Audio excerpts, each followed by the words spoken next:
Olá, pessoal, professora Daiana do Carmo Medais. Hoje o canal Foco na Caveira fala para vocês sobre doação de órgãos. Será que existe alguma restrição? Como que é feito o procedimento de transplante hoje no Brasil? Bom, a doação de órgão hoje, claro, é uma forma de salvar vidas. Então, consiste na reposição de um órgão ou tecido de uma pessoa doente ou que necessitada, no caso um receptor, por outro órgão ou tecido saudável, de um doador, podendo aí ser vivo ou morto. Hoje, existem doações de coração, fígado, pâncreas, córnea, pele, ossos e tendões. Mas como que funciona esse procedimento de doação? Então, segundo o Ministério da Saúde, não existe nenhuma restrição. Hoje, qualquer pessoa pode ser um doador, dependente da sua classe social, condições, idade. Então, só que existe alguns parâmetros mínimos, então, como a causa da morte. E se essa pessoa é portadora de doenças infecciosas ativas, isso a gente fala de uma hepatite e de um HIV, ou alguma condição específica como uma doença hepática, pulmonar, uma doença cardíaca de ordem crônica, que compromete a doação desse órgão.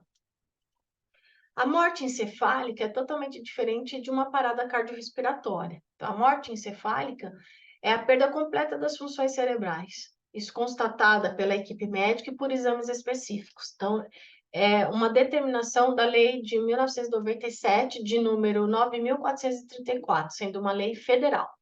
Então, o paciente ele fica internado na UTI, recebe o suporte ventilatório e mantém os órgãos em funcionamento.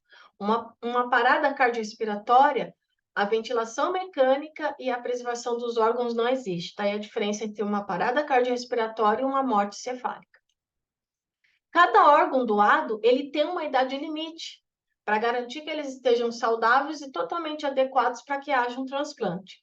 No caso do fígado, é de até 70 anos, enquanto a de córneas não apresenta nenhum limite. Uma pessoa ela pode ser doadora de órgãos e tecidos ainda em vida. Nesses casos, a doação ela fica restrita ao rim, pulmão, fígado e medula óssea. Por quê? É possível a pessoa doar apenas um percentual do pulmão e do fígado para ser transplantado. No caso do rim, ela vai remover um dos órgãos para ser transplantado e vai se viver com apenas um rim. A medula óssea, o material que é retirado para doação é de apenas 10%. Por quê? Porque regenera-se muito rápido, em até 14 dias após a doação. Os motivos da não doação hoje no Brasil, 54% é a falta de informação. 28% a gente fala que é o medo, 11% o egoísmo e 7% em questões religiosas. Como que funciona esse procedimento de transplante hoje no Brasil? Então, existem 5 passos. O primeiro passo é a comunicação, ou seja, a notificação à central de transplante sobre um paciente com morte cefálica ou uma parada cardiorrespiratória. O segundo passo é que a central de transplante ela vai confirmar o diagnóstico de morte cefálica e vai fazer testes de compatibilidade entre potenciais doadores e receptores. Quando há mais de um receptor compatível, a decisão a receber o órgão vai passar por alguns critérios, como o tempo de espera e a urgência do procedimento.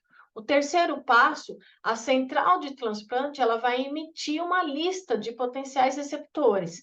E a partir dessa lista, vai ter a ciência do órgão e comunica os hospitais. O quarto passo, as equipes de transplante, junto com a central, vai adotar medidas necessárias. Isso para viabilizar a retirada dos órgãos, o transporte, cirurgiões, toda a equipe multidisciplinar envolvida. E em quinto passo, os órgãos são retirados e o transplante é realizado.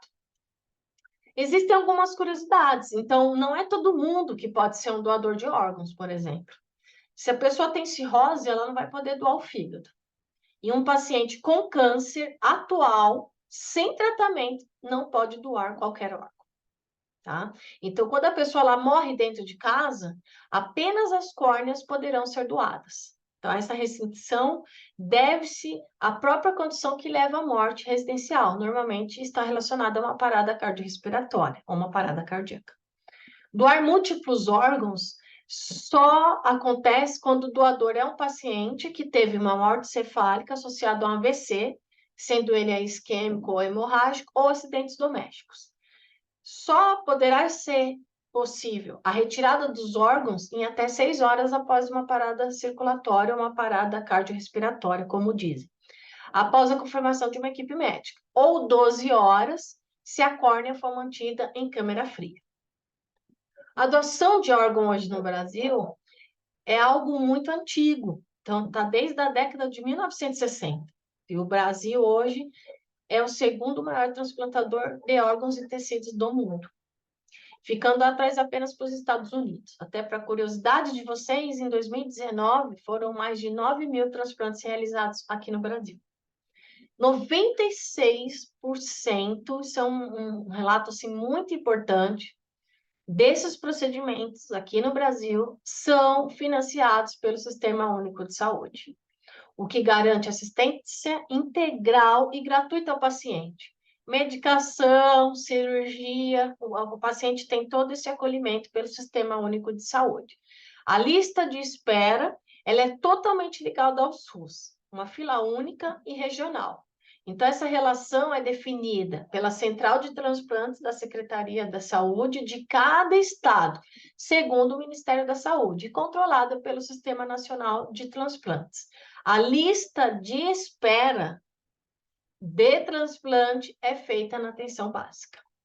Então, existem questões de curiosidades, mas são questões extremamente importantes. Por exemplo, existe a rejeição do órgão? Existe. Então, acontece por uma ação do nosso sistema imunológico, que vai o quê? Reconhecer o material transplantado como estranho no organismo.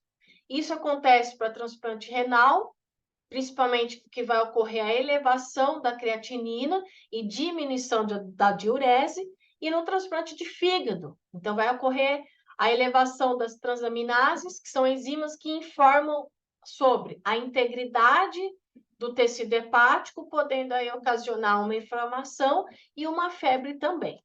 Espero que vocês tenham gostado, tenham conhecimento que amanhã é o primeiro dia do mês de setembro, então nós falamos do Setembro Verde, que é a conscientização da doação de órgãos e também do câncer de intestino.